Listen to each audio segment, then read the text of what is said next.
Allah menyuruh orang beribadah itu di sini loh.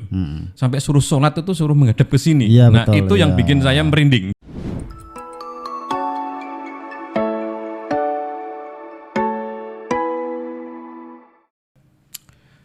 Kang Gus, ngobrol apa enaknya ini?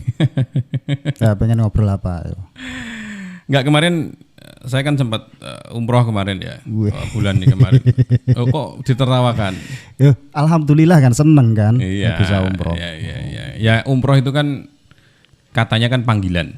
Iya. Ya, saya juga saya nggak selama ini memang belum berangkat karena belum dipanggil memang. Iya. Iya, karena belum dipanggil. Nah, makanya saya nunggu panggilan itu dalam bentuk apa gitu. Apakah mimpi terus dipanggil harus ke sana atau apa? Saya juga bingung itu saat itu. Cari momen kira-kira aku dipanggil itu apa gitu loh. Panggilan itu cenderung dengan yang namanya kesempatan. Jadi kesempatan kita itu bisa berangkat umroh atau haji itu biasanya ya karena memang ada kesempatan itu untuk saya nggak setuju. Sana. Saya nggak setuju karena banyak orang, dan saat itu saya kalau misalkan kesempatan ya artinya waktu saya ada, dana alhamdulillah ada lah. Tapi saya belum ke sana karena belum ada panggilan menurut saya. Iya, karena ya kesempatan itu menurut saya kalau hanya dua tadi ya, kesempatan sehat, oke, saya sehat, finansial saya ada lah alhamdulillah. Terus apa lagi ya? Waktu ada, tapi saya merasa belum dipanggil kan. Lah iya, jadi gini, saya bilang kesempatan itu tidak hanya dari beberapa sisi kan gitu, kan meliputi banyak sisi. Iya. Saya anggap satu kesempatan bisa berangkat itu kalau dia memang sempat dananya, sempat waktunya, sempat kesehatannya, juga ada keinginan gitu loh. Kalau tidak lengkap itu tidak lengkap. Misal ada dana, ada waktu dan sehat, tapi belum ada keinginan kan belum lengkap. Saya ingin kan? Belum bisa. Lah. Saya ingin, tapi saya nunggu panggilan. Saya tuh pengen lihat kenapa sih ada yang mengatakan ini undangan gitu. Undangan kan sebenarnya kan ya kita pengen ke sana tapi belum ada undangan. Makanya saya menanti, saat itu saya penantian. Kemarin itu termasuk berangkatmu itu pasti ada pendorongnya gitu loh. Nah ini undangan. Kalau saya memang mendapatkan undangan, undangannya itu saya cerita bentar ya. Undangannya itu ya karena ibu saya. Lah saya menunggu momen itu gitu itu loh. Masuk. Ibu itu kan ibaratnya tangan apa ya? Tangan Tuhan lah. Ibaratnya yang di bumi ini kita hormat ke siapa ya.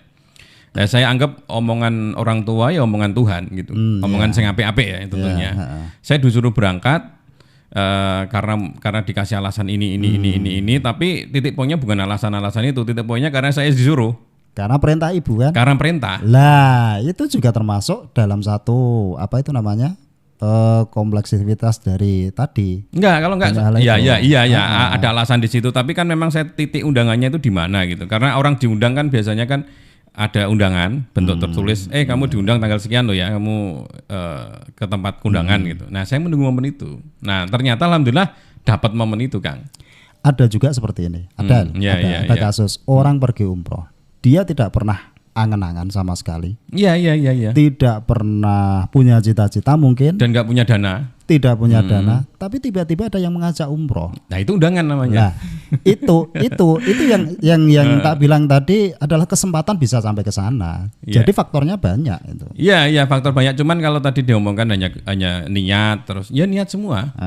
Saya kira orang Muslim ya semuanya pasti niat. Cuman memang belum dapat undangan. Menurut saya itu undangan itu apa? Titik-titik tertentu yang memang kita itu wajib datang lah gitu loh. Menurut saya gitu ya, menurut saya ya, karena mungkin persepsi orang beda-beda ya. Persepsi orang beda-beda. Panggilan itu, ya itu kalau kita mungkin terjemahkan secara gampang saja lah. Kalau kita sudah bisa sampai ke sana dan bisa melaksanakan kegiatan ibadah itu, maka itu kita anggap sebagai panggilan. Gitu. Iya.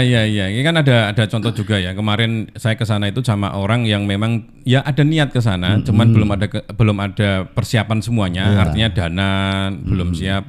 Tapi ternyata diumrohke sama bose. Nah itu menurut saya undangan. Karena dia tidak punya apa ya istilahnya kan niat ya. Tidak ada. Mungkin bayangannya belum ada gitu kan. Belum ada perintah lah menurut saya gitu. Belum ada perintah ke sana. Itu ternyata dia diumrohke. Nah itu undangan dan itu ketemu bukan cuma satu orang. Yang saya ajak ini satu orang dan di sana pun ketemu 3 orang yang semuanya diumrohkan sama bosnya. Iya, punya cerita yang sama kan. Cerita yang sama bahwa undangan. Ada juga yang diumrohkan sama ibunya karena ibunya butuh teman, butuh pembimbing gitu. Ya. Itu anaknya diumrohkan. Ada cerita-cerita seperti itu. Iya, pendamping seperti itu. Jadi menurut saya undangan itu beda-beda ya. Mungkin persepsi orang beda-beda. Bentuknya juga beda. Iya, persepsi orang beda-beda. Yang bisa menjadikan orang dari sini bisa berangkat sampai sana dan melaksanakan ibadahnya itulah. Lah itu yang namanya panggilan tadi. Ya, tapi kan bisa dibedakan ada 3 poin Kang menurut saya. 3 poin menurut saya yang saya simpulkan. Yang pertama memang ini undangan, Yang kedua bukan undangan tapi status tahu ya. Oh, aku pernah umroh. Karena haji kelamaan, saya pengen diundang haji lah. Umroh karena status ya. Status itu ya apa ya? Ya kalau orang misalnya mau beli mobil bermerek ini supaya statusnya dilihat seperti orang kaya seperti itu ya, status. Lalu yang berikutnya adalah liburan atau jalan-jalan. Kalau itu kategorinya adalah motivasi gitu. Jalan-jalan. Kan ada 3 poin itu. Makanya saya mikirnya di 3 itu. Apakah kalau saya niat asalkan ke sana ya hanya jalan-jalan atau hanya status. Yang saya pengen cari itu benar-benar undangan. Saya diperintahkan ke sana gitu. Saya memang cari momen itu Kang. Dan alhamdulillah ketemu momen itu. Jadi itu kan gini. Kalau kita omongkan panggilan ya. Ya. Kita ngomong panggilan. Kan ada kalau kita dengar para pendakwah, para mubalek itu kan mengatakan. Iya. Haji ataupun umroh kita bisa sampai ke tanah haram. Itu kan ada beberapa, kalau dibilang itu ada 3 panggilan. Panggilan dari Nabi Ibrahim, panggilan dari setan, dan panggilan dari Israel. Ya, gitu ya. Israel artinya di sana meninggal di sana. Iya. Kemudian kalau panggilan dari setan itu kan motifnya macam-macam. Mungkin dana, mohon maaf ya, dana hasil yang tidak halal digunakan untuk dana korupsi lah ibaratnya atau apapun lah itu ya. Jadi terus kalau panggilan Nabi Ibrahim itu penyebabnya juga banyak. Nabi Ibrahim aja? Ya, atau bukan Nabi Muhammad gitu ya? Karena umroh ini kan juga Nabi Ibrahim. Karena Nabi Ibrahim saat itu disuruh membuat Ka'bah itu ya. Iya. Jadi yang dikatakan sebagai bapaknya umat muslim itu kan Nabi Ibrahim kan itu. Jadi ibadah haji dan umroh itu adalah napak tilas Nabi Ibrahim gitu. Jadi ada 3 tadi ya, undangan Nabi Ibrahim, undangan Israel sama dengan setan. Undangan setan itu lebih jelasnya gimana ini? Ya jadi gini. Atau di sana niatnya cuman cari pesugihan, kan ada tempat-tempat yang memang cari pesugihan. Iya seperti katanya aku belum pernah ke sana ya. Jadi ceritanya orang-orang yang pernah ke sana memang ada kayak gitu. Terus kemudian gini, orang-orang dengan motif tidak baik atau dengan cara yang tidak baik bisa sampai ke sana gitu loh. Artinya cara yang tidak halal itu merupakan panggilan dari setan gitu. Jadi orang kan harus tahu ini dana atau harta yang saya gunakan untuk ibadah ini halal atau tidak. Dia tahu kalau itu tidak halal, tapi digunakan untuk ibadah. Oh gitu ya. Berarti itu kan ada motif lain. Atau misalkan gini, kita punya utang misalkan, tapi kita nggak membayar utang dulu, kita mau ibadah dulu gitu. Itu boleh nggak sebenarnya? Ya itu nggak apa namanya ya? Kita katakan ya nggak relevan, jadi nggak pantas gitu. Oh nggak pantas ya, karena kita ke sana harus memantaskan diri ya, karena kita masuk di tanah haram kan. Perintahnya saja yang wajib, haji itu kan mampu kan gitu. Iya. Kalau dia masih punya utang ya harus selesaikan utangnya dulu. Berarti kan. Belum mampu ya? Belum mampu. Gitu. Ini ada temen yang cerita, temen ya cerita mau niat umroh beneran, dia mau menaik umroh. Cuman dia itu, Mas kalau cuman umroh itu nggak begitu nggak begitu niat bener ya sebenarnya. Niat benernya itu pengen ziarah ke makam Rasulullah. Ya. Mungkin dengan niat itu sampai sekarang dia belum umroh. Karena tadi Kang Kos bilangnya tidak ada panggilan Nabi kan.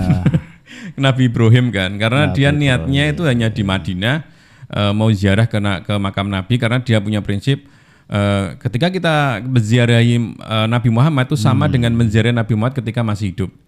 Dan mau seorang mensafati kita tidak ke sana.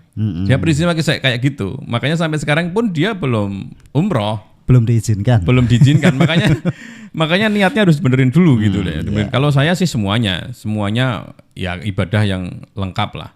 Karena nilai ibadahnya saya nggak tahu ini Allah kok hitung-hitungan ya Kang. Misalkan di Madinah kita ibadah itu sampai sama dengan 100 tahun atau 1000 tahun 100.000 tahun kayaknya. Ibadah di sana itu sama dengan ibadah 100 tahun kecuali di Masjidil Haram kalau di Madinah. Itu kan kayak Allah sekarang hitung-hitungan kayak ngasih. Karena Allah maha tahu kapasitas manusia. Iya, kayak dipameri gitu loh. Kalau manusia enggak dikasih istilahnya embel-embel, Give ya. iming-iming, hadiah gitu ya. Itu kayaknya juga sulit melakukan ibadah. Lah kalau mikir kayak gitu Kang, orang pebisnis ya aslinya, pebisnis yang punya iman, punya keyakinan, kayaknya sangat murah sekali dana segitu dapat ibadah sampai 100.000 tahun, kita lakukan tiap hari 5 waktu sehari, wah luar biasa ini. Ya, itu kalau kita meyakini hal itu, coba gini loh, ibadah itu tidak selalu dengan kalau kita mengingat ke mungkin hadis Nabi, segala sesuatu ada kecualinya gitu loh. Jadi walaupun ada ungkapan seperti ini, misal ada tadi ibadah sampai berapa tahun tadi kan gitu kan, 100.000 kalau nggak salah ya saya tahun, bacanya. Terus itu tidak serta-merta bisa dihukumi seperti itu, karena konteksnya setiap orang itu beda. Oh gitu. Contoh gini, pernah di zamannya Harun al-Rasyid gitu. Ini saya baca buku ya. Jadi salah satu ulama ditanya, saya itu bulan Ramadan siang hari saya menggauli istri saya gitu. Sang raja. Iya. Kalau hanya sekedar membayar dendanya atau damnya dengan fidyah bukan ya dulu? Iya fidyah. Fidyah ya. Membayar fidyahnya dengan sekedar dia memperdekakan budak itu akan mudah sekali karena dia raja. Ringan. Terus kemudian dengan membayarnya memberi makan berapa 60 fakir miskin kan itu. Iya mudah. Itu mudah sekali. Iya. Maka akhirnya diputuskan dari ulama tadi tetap harus berpuasa 2 bulan berturut-turut. Oh, gitu malahan ya. Karena dia mampu, terlalu ringan ya. Terlalu ringan gitu loh. Sedangkan ada yang cerita juga kan ada yang dia menggauli istrinya terus malah dikasih sedekah Nabi ya. Betul. Nah, itu ceritanya lengkapnya gimana? Itu biar sahabat, tahu ini. Kalau tidak salah ya, sahabat yang di zamannya Nabi itu terkenal sebagai orang yang lucu gitu. Suka menggoda Nabi, ngerjain Nabi gitu. Kalau tidak salah namanya Nuaiman kalau tidak salah. Oh, Nuaiman yang sering mabuk ya. Iya, betul ya. Suatu ketika dia menggauli istrinya gitu. Menggauli istrinya. Kemudian di siang hari di bulan Ramadan, kemudian dia bilang ke Nabi, saya gini terus saya harus gimana? Kalau diminta untuk berpuasa, dia tidak akan kuat karena udah tua gitu loh. Puasa 2 bulan berturut-turut dia tidak akan kuat. Kuat lah. Terus kemudian kamu punya harta enggak untuk fidyah kan? Aku enggak punya sama sekali. Oh, dia juga miskin gitu. Kemudian ya udah ini ada kurma, kamu bagikan ke tetanggamu yang miskin gitu kan. Saya paling miskin. Di situ saya paling miskin kan itu. Nah akhirnya ya udah ini buat keluargamu aja gitu. Jadi dia udah melakukan dosa, dapat hadiah. Kalau dapat bonus. Jadi keistimewaan orang yang nggak punya itu ya. Jadi orang yang apa istilahnya, yang tidak kecukupan juga ada fadilahnya ya. Jadi di dalam Islam itu sebenarnya agama yang sangat fleksibel kan gitu. Jadi hukum itu enggak serta-merta dihukumi sama. Oh gitu ya. Jadi setiap orang itu bisa berarti beda gitu. Kan begitu mudahnya kalau aku punya duit banyak terus pergi ke sana, tinggal pergi ke sana aja ibadah sampai ribuan tahun kan enak. Iya, makanya saya bilang itu kan kalau orang hitung-hitungan ya, karena Allah itu ngasih hitung-hitungan ibadahnya 1000 kali. Oh, ini secara hitung-hitungan enak ini. Iya. Kita lakukan dosa dulu di Indonesia, udah dosa banyak, kita ke sana tobat. Diampuni semua. Diampuni semua, kita ibadah beribu-ribu tahun di sana. Seolah-olah kita ibaratnya levelnya itu kita turun di sini, naiknya udah berkali lipat kita. Kalau bagi orang yang banyak uang mudah sekali kayak gitu. Nah ya teori itu kan bisa dipakai kan. Betul. Ya, teori keuntungan ya kita. Makanya kata Nabi kan segala sesuatu ada kecualinya gitu. Oke, masuk akal lah, masuk akal. Dan memang manusia memang harus berpikir kan, disuruh berpikir. Ngapain kita hidup kok tanpa berpikir, asal-asalan ya. Terus kalau di sana Kang, mohon maaf kalau di sana kita tawaf gitu ya, ngelilingi Ka'bah itu ada orang-orang nggak tahu ya Timur Tengah lah, mungkin orang-orang India, orang-orang Pakistan, ya orang-orang apa nggak tahu lah. Pokoknya wajah-wajahnya identik kayak gitu ya. Itu yang nempel di Ka'bah, yang nangis-nangis pegang-pegang Ka'bah, itu kebanyakan ya dari identik wajah-wajah seperti itu. Warga Indonesia jarang yang sampai sebegitunya. Nah, kadang ketika saya pertama kali umroh itu kadang saya berpikir kan, kita ketemu Ka'bah harus bagaimana ketemu dengan Ka'bah? Karena itu benda. Itu benda dan itu buatan manusia, buatan Nabi Ibrahim saat itu ya. Kita harus bagaimana gitu loh, ketemu Ka'bah, apakah harus megang-megang kan? Ini diluruskan dulu ya. Yang bikin Ka'bah bukan Nabi Ibrahim. Nabi Ibrahim itu diperintah untuk memperbaiki. Yang memperbaiki berarti. Berarti Ka'bah itu dibangun sebelum Nabi Ibrahim. Iya, sudah ada sejak dulu kan. Dan itu untuk menyembah patung-patung zaman dulu. Ya, bukan sebenarnya. Iya, ya gimana ceritanya dulu Ka'bah gimana? Jadi Ka'bah itu memang didirikan sebagai bakah. Bakah itu apa ya? Berkah, bukan? Bakah. Ya, semacam apa ya? Punjer. Ya boleh lah ngomong punjer. Ya, jadi sebagai pusat lah gitu. Jadi pusat peribadatan. Mungkin. Aku belum tahu pasti ya. Cuma mungkin yang saya tahu aja lah, yang ditahu aja lah. Yang aku tahu mungkin itu dibangun sejak zaman Nabi Adam gitu. Sejak Nabi Adam kemudian dibuat sebagai ibadah, kemudian di masa Nabi Ibrahim, karena itu terkena sampai rusak kan. Di zamannya Nabi Nuh kena banjir juga kan gitu, banjir bandang, kemudian diperbaiki di masanya Nabi Ibrahim gitu. Dan kemudian diwariskan kepada turun-turunannya kan gitu. Akhirnya dijaga kan gitu. Iya. Harus bagaimana ini kalau ketemu Ka'bah? Mungkin saya udah tanya Kang Kos ya kemarin sebelum berangkat saya nanya, tapi harus bisa diulangi lagi, harus diluruskan. Kita publikasikan ya. Jadi gini, benar Ka'bah itu suatu benda kan gitu. Ini kita harus bisa mengkiaskan gitu loh. Mengkiaskan dari perpadanan atau sesuatu yang mungkin hampir mirip hukumnya gitu loh. Ketika iblis ditanya, ini kita kelas balik dulu. Iblis ketika ditanya, kenapa kamu tidak mau bersujud kepada Adam? Jawabannya apa? Jawabannya, aku tidak mau bersujud kepada selain Allah. Itu logik sekali. Tauhid. Iya. Dan masuk akal sekali. Iya. Jadi kalau kita orang-orang yang mungkin tidak dijaga Allah imannya itu bisa goyang karena itu kan gitu. Iblis lebih beriman daripada kita. Iya.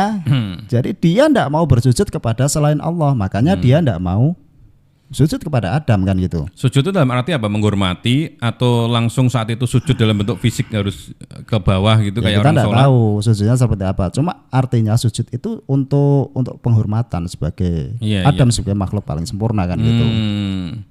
Nah di situ kita juga harus mengingat bahwa yang memerintahkan iblis untuk sujud kepada Adam adalah Allah. Iya. Maka seperti kita yang berhaji atau berumroh kan gitu.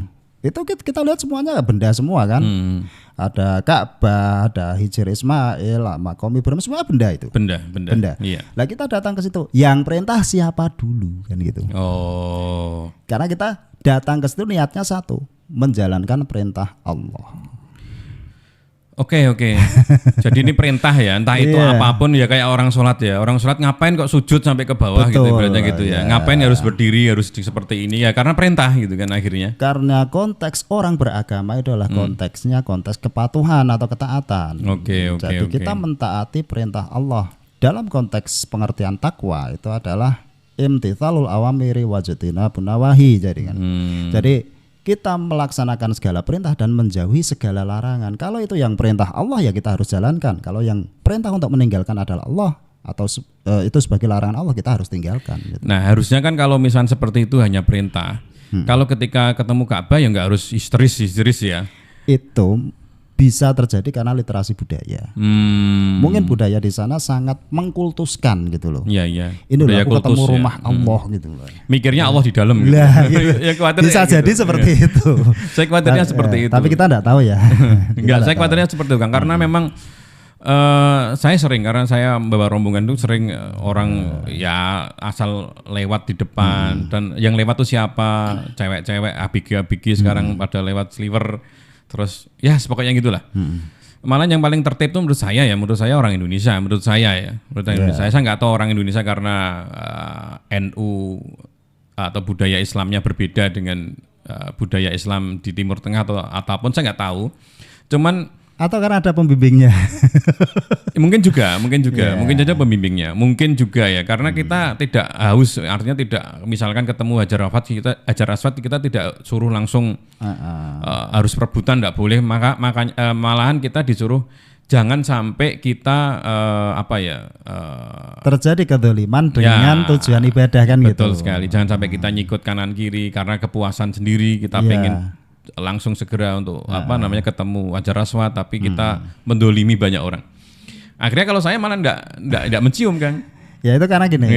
Ke konteksnya dalam kehidupan kita sehari-hari. Kita pengen masuk surga, tapi dengan cara menyakiti orang lain, itu kan juga tidak baik kan gitu. Artinya kalau kita pengen cari uang, tapi ternyata mendapatkan uang dengan mendolimi banyak orang kan sama sekali itu ya.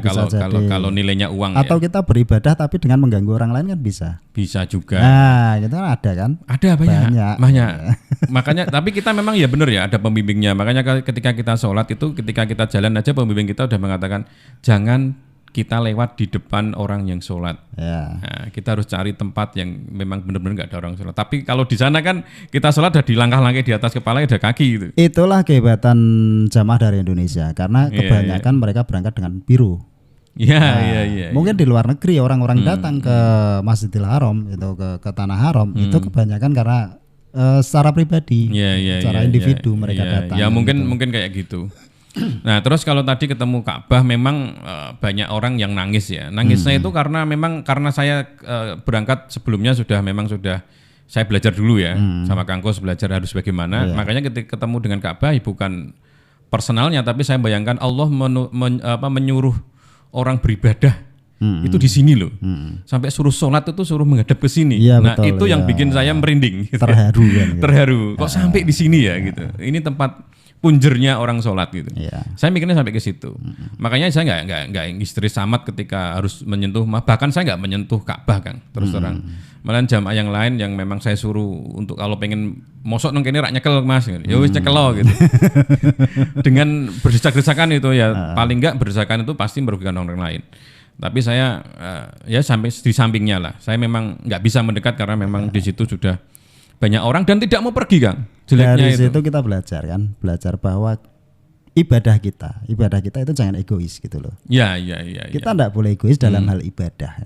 Sampai bisa menyakiti orang lain, tega nyikut orang lain atau nginjak-nginjak kepala orang lain kan itu. Dan kalau kita memang sudah jatahnya memang ya dikasih. Ketika saya di Hijri Ismail itu ada orang Malaysia malah suruh dekat.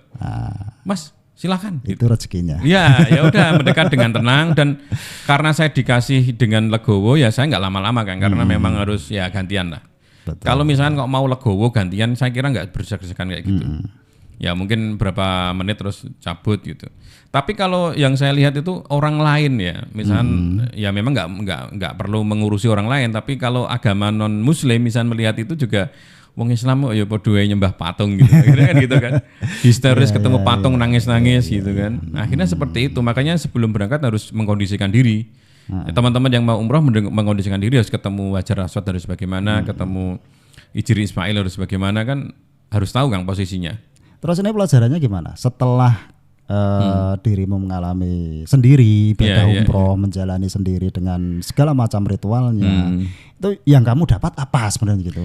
Kalau umroh itu yang saya dapat itu ternyata kalau orang itu kalau mau benar-benar niat hidupnya untuk ibadah nikmat luar biasa.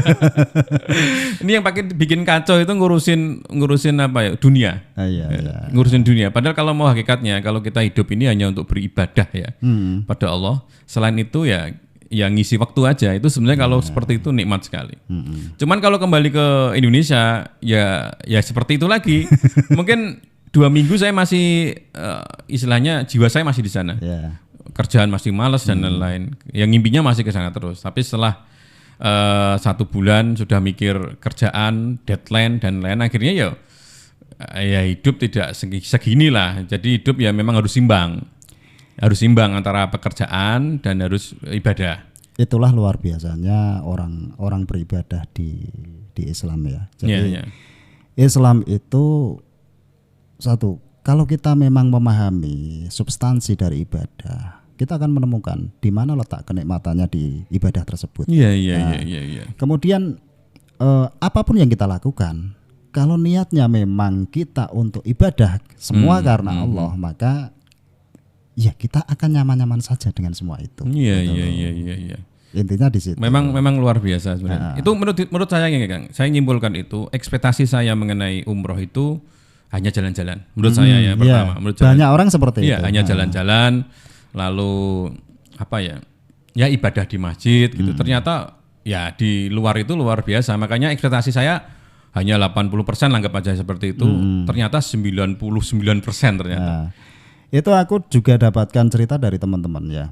Beberapa teman yang sudah pernah menjalankan umroh itu, saya katakan, jadi ketika dia sebelum umroh itu dia masih suka istilahnya berbuat hal-hal yang mungkin dilarang agama lah. Iya. Tapi ketika sudah sampai sana, dia itu cerita sendiri.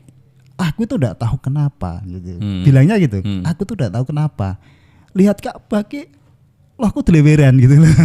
Dia itu bisa sampai nangis, tapi dia tidak tahu karena apa, tidak tahu gitu loh. Iya. Jadi suatu hal yang mungkin ya itulah bahasa Allah gitu loh. Saya kira orang yang umroh pertama kali lihat Ka'bah atau terakhir untuk untuk perpisahan dengan Ka'bah, ya. Itu pasti akan meneteskan air mata. Kalau dengan tulusnya. Lah iya kan. Jadi gini, ternyata ada bahasa Allah menyentuh. Allah itu punya bahasa tersendiri dalam menyentuh kalbu kawula hambanya. Jadi dengan bahasa tertentu yang kita sendiri tidak memahami gitu loh. Ya mungkin aja karena itu tanah haram ya. Tanah haram, orang berbuat jahat juga nggak ada lah. Walaupun pencuri ada di sana. Copet ada copet. Tapi kan yang mencopet kan bukan orang yang menjalankan ibadah itu kan. Iya pastinya. Orang luar. Tapi orang yang menjalankan di situ mayoritas memang mungkin karena ritualnya semua ya. Untuk apa istilahnya bunuh binatang aja nggak boleh ya. Semut aja nggak boleh. Kalau di sini kan asal copot gitu istilahnya. Mungkin daerah situ memang sakral, benar-benar sakral. Jadi ketika masuk sudah berbeda. Suasana sudah berbeda, lingkungannya sudah berbeda, rutinitas sudah berbeda, dan akhirnya saya tidak memikirkan hal yang lain selain ibadah. Hanya sholat, tawaf, itu aja. Jadi mengurangi waktu tidur malahan, dan ketika mengurangi waktu tidur itu pun aman-aman aja, nggak kayak sekarang ya misalnya terlalu stres, capek. Jadi kalau kita misalkan di pelajaran yang diambil untuk harian ya kita jangan terlalu pusing memikirkan hal dunia. Anggap apa sih dunia itu kecil ya, sepele aja lah. Misalkan deadline ya sepele lah, nggak usah istilahnya terlalu diambil pusing lah.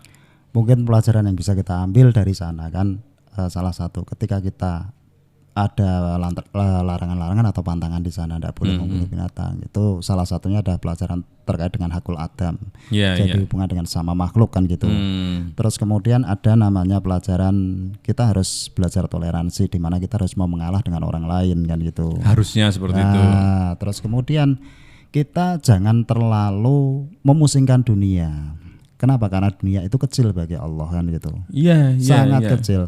Bayangkan sendiri, setinggi apapun derajat kita di Indonesia mungkin sebagai seorang CEO atau seorang bos besar, di sana koncone oke gitu.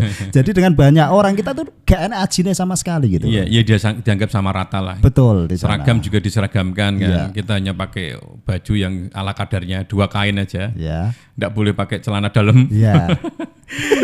Dan itu pun ya tidak bereaksi ya Kang. Saya juga aneh itu ya. Gitu.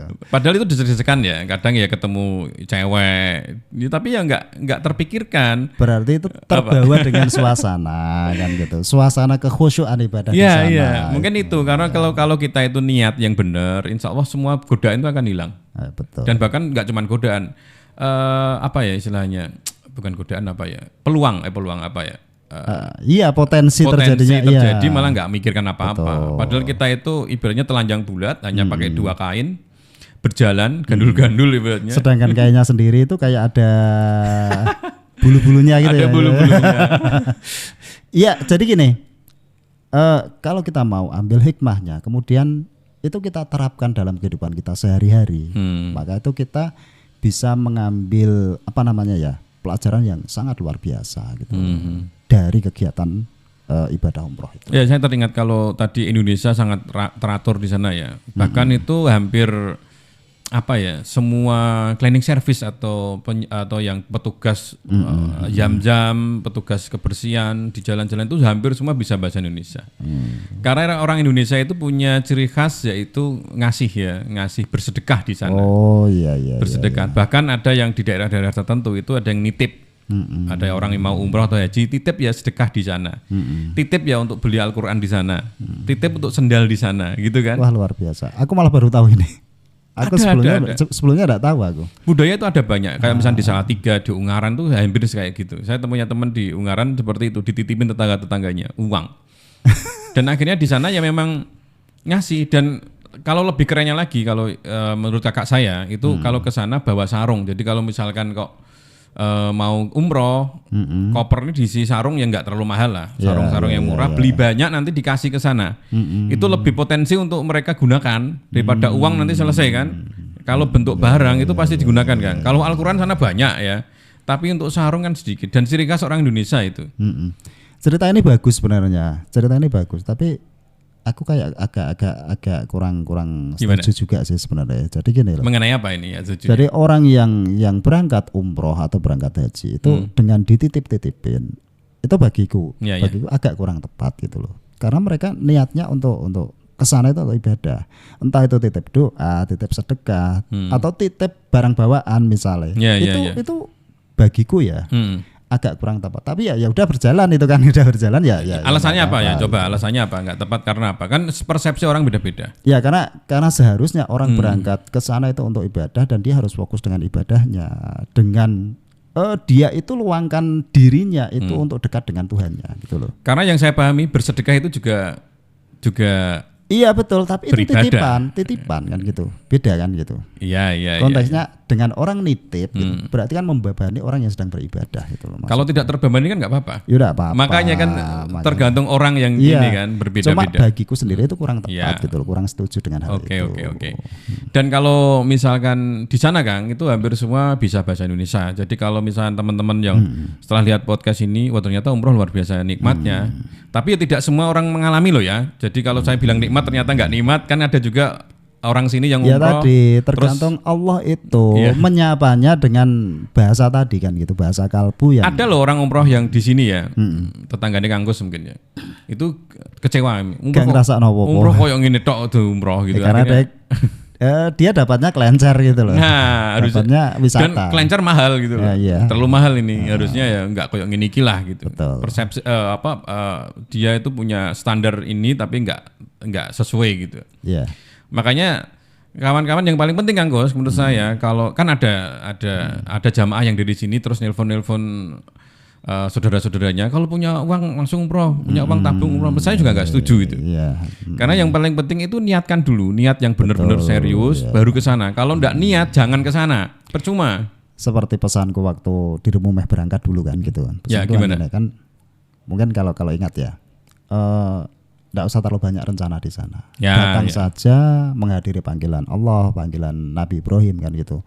Jadi dengan itu nanti biar Allah yang mengatur kita di sana gitu loh. Iya. Tapi kalau misalnya kita lebih berencana Kang, artinya berencana itu gini deh. Saya terutama orang yang belum istilahnya belum tuntas untuk membaca. Iya. Untuk membaca. Jadi kalau ke sana, kalau bisa membaca dulu. Artinya misalkan kayak ke Madinah misalkan di Masjidil Nabawi ya.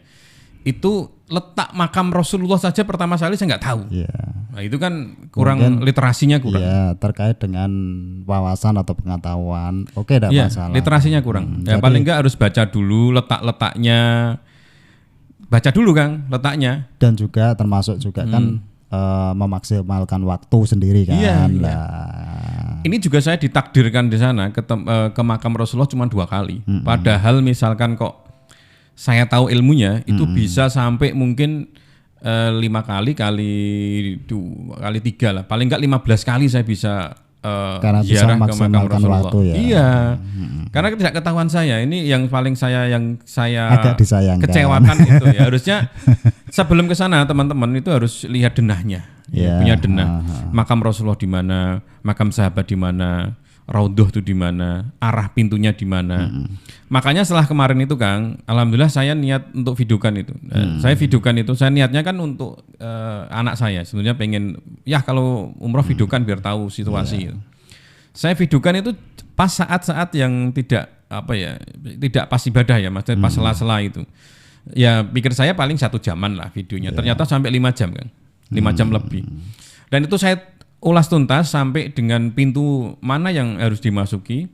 Terus ketika kita ketemu kita masuk di makam Rasulullah apa yang kita lakukan, saya videokan semua alhamdulillah. Jadi ini untuk referensi bagi teman-teman. Mungkin saya nggak niat untuk video sedetail itu, tapi sudah ada videonya. Mungkin teman-teman bisa lihat videonya itu supaya buat referensi. Kalau ke sana tidak terlalu kosong ya, artinya atau enggak buta-buta banget. Enggak buta banget, paling enggak tahu jalan lah, tahu jalan. Sebenarnya banyak cerita-cerita Kang yang saya harus ceritakan, tapi waktunya ya terlalu panjang nanti. Emang gitu. Jadi gini loh.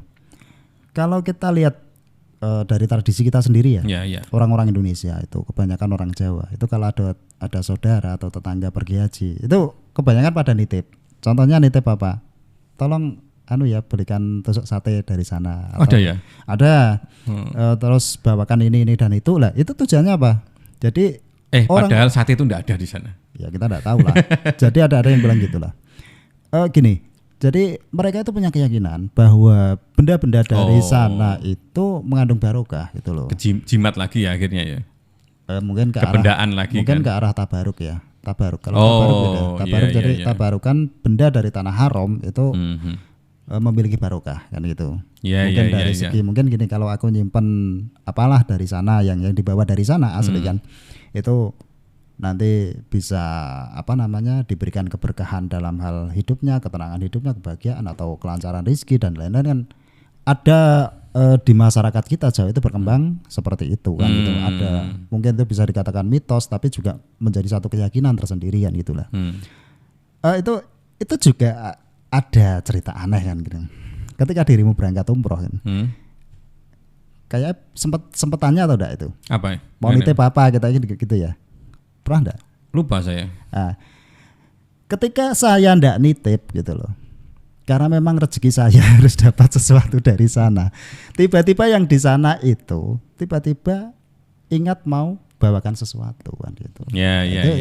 Itu berarti kan rezeki saya. Nah, dan itu saya anggap suatu hal yang istimewa dan itu barokah karena saya anggap barang dari tanah haram ya mengandung barokah. Dan terakhir Kang, karena mungkin panjang, bagi teman-teman yang misalkan ya ini mau umroh atau mau ibadah haji atau umroh, itu misalkan usianya masih muda dan masih sehat, segerakanlah. Karena ketika misalkan sudah tua, ya nggak apa-apa sih, tua ada yang banyak yang masih kuat ada, cuman kasihan nanti untuk ngejar waktu. Jadi mau nggak mau kita harus berangkat dari hotel ke masjid, itu juga jaraknya lumayan panjang, harus butuh tenaga dan fisik yang kuat. Karena yang saya ketahui banyak jamaah-jamaah yang sepuh itu kesasar semuanya. Gitu. Banyaknya nangis-nangis di depan Ka'bah karena nggak tahu pulang. Ada orang tua yang nggak tahu hotelnya. Atau karena buta huruf dia? Dia bisa ngomong, bisa baca ya, tahu baca hotelnya namanya apa tahu, tapi nggak tahu arahnya. Ini arah hotel kemana ini, karena banyak hotel jalan-jalannya. Makanya ya nggak tahu, karena itu memang dibuat susah oleh Allah, saya nggak tahu juga. Tapi yang saya kira yang paling penting kalau kita manusia untuk berpikir ya siapkanlah niat, yang paling penting siapkan dana, siapkan kesehatan fisik terutama ya, karena ibadah ini tidak cuma ibadah hanya niat saja, tapi harus ada fisiknya. Kalau kita harus jalan, kita harus kemana-mana di sana. Yang jelas adalah niat yang lurus.